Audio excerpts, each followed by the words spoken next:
Hello, what's up? Good morning, good morning, good morning mga Lodi. Ayan, ito na naman ang titirahan natin yung umaga.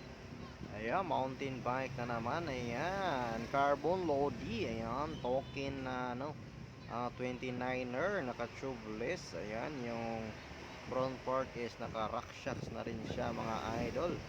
At yung grupo nito ay XT. Ayan. Ayan, XT11 speed mga Lodi. So ang tirahin natin dito ay ayan, pinalitan ng kable ng kambyada sa likod.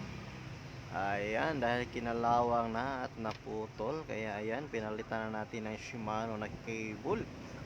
At dito naman sa kabila mga idol ay ayan, nagpapalit siya ng bottom bracket at ina-adjust na rin yung mga preno nito.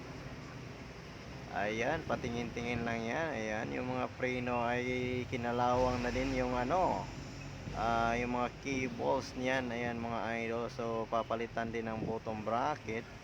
At ayan, yung mga display natin, mga loads. Ayan, parang hindi ko na nakunan ng tama yung video ko Ayan, balik tayo. Ayan, ayan. Alright, so ayan, dito babalik tayo sa kabila mga idol. Ayan, tapos na siyang napalitan ng cable. At ayan na, nag-tune up na rin yung mekaniko natin.